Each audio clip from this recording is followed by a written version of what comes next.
Warning, do not watch this video unless you want to become a flat earther. You say, yeah, right, but I guarantee you that you don't actually know what we believe. And if you let yourself watch to the end with an open mind, you'll find out that it's actually you that's been hanging on a belief system, on a religion as it relates to the globe. You'll also develop a newfound respect for this group of people that support this channel and who are so willing to be called stupid, so willing to be looked at as idiots for simply questioning the narrative of what they're being told. Because the reality is, no one becomes a flat earther by seeing the floating pancake. Yeah, we think that's ridiculous too. We become flat earthers by studying and finding major errors in the heliocentric model and actively pursuing truth, which I guarantee you is harder than passively absorbing a lie. We probably actually know more about what you believe than you do. Remember, we used to be you. So trust me when I say that any objection that is currently or is about to arise in your mind, we've already dealt with ourselves. And if this thing was truly easily debunkable, none of us would still be flat earthers. Have you not wondered why someone would believe in something so stupid as flat earth? Why people don't mind being called idiots? Maybe it's because it's not that stupid. Maybe someone wants you to think it's stupid. Maybe someone is working really hard behind the scenes to make you think that we believe in a square pancake flying through the solar system that you could just step off of and in the nothingness of space. But again, I assure you, we think that's ridiculous too. Nor do we have anything to do with the Flat Earth Society. I've attended and spoken at conferences all over the US and Canada and met thousands of flat earthers, and not once, never have I met someone associated with the Flat Earth Society. That is an organization of half-truths and idiotic science. Okay?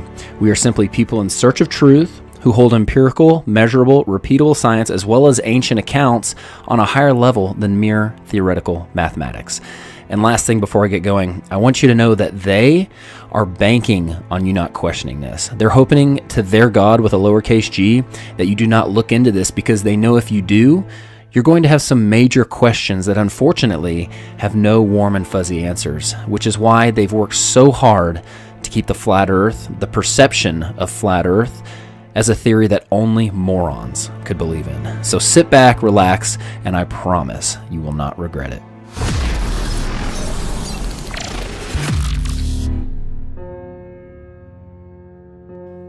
As I mentioned earlier, it wasn't the words flat earth or the fact that the flat earth theory has all the answers, because it doesn't.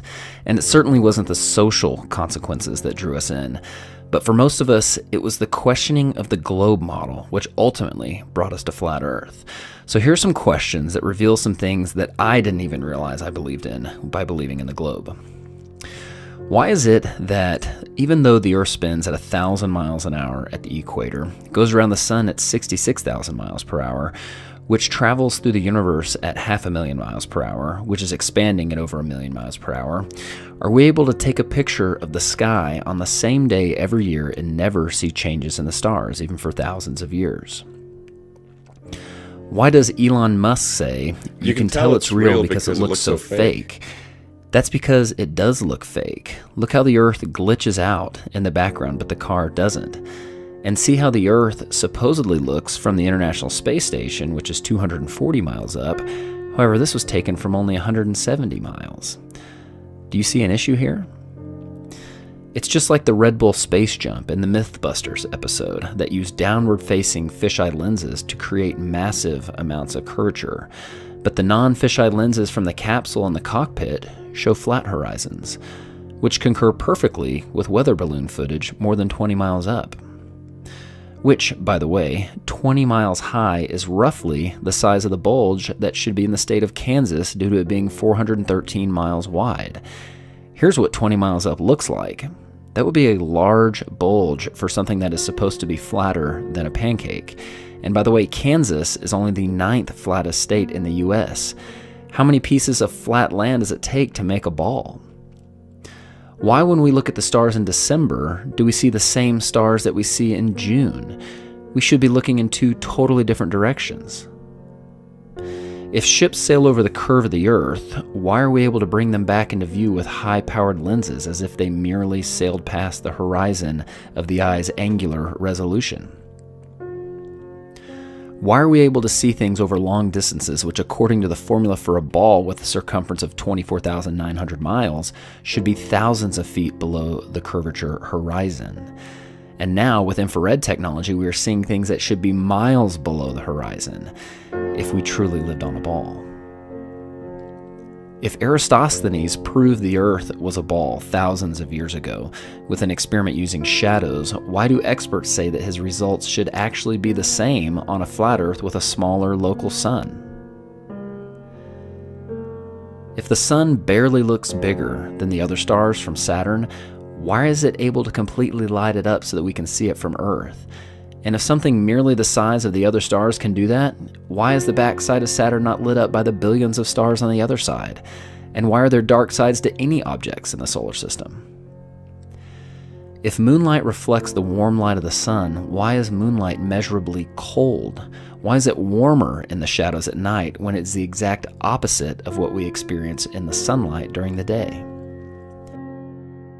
How is it possible that our positive atmosphere sticks to this ball right next to the negative vacuum of space without a barrier in between? How is it that people claim to see lights in the sky that are the International Space Station and other satellites when they do not have lights on them? And due to their supposed distance off the ground, the sun wouldn't have the ability to reflect light off them, let alone the fact that I do not believe you could see a satellite, something the size of a pickup truck, 250 miles away even if it was lit by the sun. That's like saying you could see a vehicle in Oklahoma City while standing in Dallas. How is it we supposedly went to the moon 50 years ago, but now we can't leave low Earth orbit? That's the farthest that we can go. Why are the pictures of Earth from space described as composite images, using ground-based observations and Photoshop to fill in the gaps? Why was all the original moon footage and telemetry data destroyed?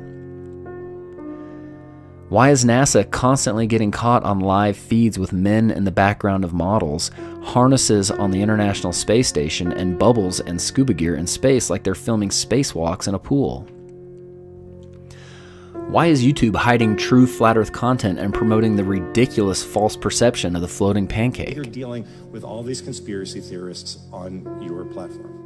So the first way is by demoting low-quality content and promoting more authoritative content, and the second is by providing more transparency for users. So we're introducing boxes that provide factual information at the top of results that have shown themselves to turn up a lot of information that is counterfactual, such as searching for the Earth is flat on YouTube, where you see a lot of Your response is to put a box saying, nope, the Earth is not flat. Correct. Okay. And lastly, if we are so sure about this spinning ball heliocentric model, why are experts saying things like this? So everything we know about the universe, what we're made of, galaxies, stars, planets, that's all right here.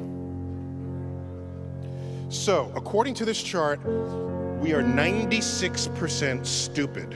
And just so you know, the globe side has complex answers to all these. But it's time you start evaluating evidence for yourself instead of simply accepting someone else's opinion of it. We all have the same evidence. It's your worldview and your perception of the source that determines your interpretation of that evidence. The experts are not any closer to the stars than you are. You have the ability to trust your senses and come up with conclusions for yourself. So what do flat earthers believe? Well, I'll caveat with we do not have it all figured out, nor do we claim to. However, we can prove that there are major issues with the globe model, and that is why we are searching for other solutions and other models which can support the phenomena and science we repeatedly observe. Well, this is the best representation I have so far. We believe the center of our motionless world is the North Pole, and an explorer or traveler can still circumnavigate this world from east to west or west to east by performing clockwise or counterclockwise circles around the North Pole. Antarctica is not a continent at the bottom of the globe, but rather a continental ice shelf and mountain range that acts as a shoreline that holds the waters in and potentially supports the dome above, so no falling off the edge. The sun, moon, and stars are simply lights in the sky. They are smaller, closer, located inside the Earth's system. They are not objects floating through space that are similar to the Earth. They are part of the Earth, so no comparing us to them. There are many things that people think disprove this model, thus concluding they live on a ball, and there's no way I can address all of them, but here's some of the most common objections. People say that other planets are round, but as I mentioned earlier, we believe that planets are just lights in the sky, not places you can go. Simply wandering stars that are part of our system, not outside it. Space, as you think of it, is a lie. People say there are no pictures of the edge. Well, that's because of the Treaty of Antarctica that does not allow for private exploration beyond the 60th parallel, upheld by the United Nations, whose flag also happens to be the map of the flat Earth. People say sunsets disprove the flat Earth because we believe the sun stays at a constant height in the sky as it circles above our head, which is true. However, you'll notice on clear days with minimal humidity, the missing water in the atmosphere allows you to see the sun shrink into the distance as it moves away. It appears to go down just like the lights in this hallway appear to go down. However, if the lights in this hallway were considerably higher than the observer, they would appear to shrink very little as they moved away. And if we were to create some atmospheric magnification, they could even appear to grow as they approach the horizon, just as the sun does on humid days. And what about gravity? Well, to put it plainly, we don't believe in gravity. We believe things govern themselves based on density, buoyancy, and the electromagnetic force, all three things that are measurable and provable. Gravity, even though it is sold as a law, is actually just a theory, and it's truly only needed to stick things to a ball or have that ball revolve around another ball. Newton himself had doubts about gravity, and in fact, it has never been proven to exist. There was an experiment performed in which gravity waves were supposedly detected from two black holes orbiting each other 1 billion light years away. Just for some perspective, the sun is only 8 light minutes away. So multiply that distance by 65,000 to get a light year, then multiply it by 1 billion. Then turn out the lights because they're black holes. They claim that everything in the universe gives off gravity waves, including the moon. Yet they did not detect it from the moon, they detected it from two black holes 1 billion light years away. They were supposedly distorting space-time, and the amount which they claimed to have detected this space-time being distorted was less than the diameter of the nucleus of an atom. So, please use your brains the next time you see NASA come up with a big discovery. Look how it's always accompanied with an artist rendering or an image instead of a picture, just like this image of a black hole that they supposedly stitched together from multiple forms of data that just happens to look a lot like the cover of the Soundgarden album, Black Hole Sun. Now, the big question, why would somebody cover this up? Well, because the forces of evil cannot rule the original creation, the one created by God. They have to create an artificial one, a perception, in order to remove the true God from the equation, lifting themselves up to be gods. And they do this by creating a false reality, making people unknowingly exist in it, thus controlling them, making it possible for everyone, including the 99.9% of people working at NASA, to unknowingly propagate the lie. And that perception is so powerful, it can make someone who is provably standing still tell you that they're spinning 1,000 miles an hour. And someone who is standing right side up tell you that they're actually upside down. Now, I know you have more questions, and we have the answers. And even though your heart may feel like you're hearing truth, I'm sure there are many objections that have arisen in your mind. Remember, we used to be you. We have already had to deal with those objections. Just don't let the projection of someone else's perception get in the way of your pursuit of truth. If you do, it only proves that you're under someone else's control. I pray that you take this seriously because the stakes are high. Don't let anything get in the way of your pursuit of truth, because the truth will set you free. God bless. For more answers, subscribe to Woketown, DITRH, the Flat Earth Podcast, or download the Flat Earth Sun, Moon, and Zodiac Clock app.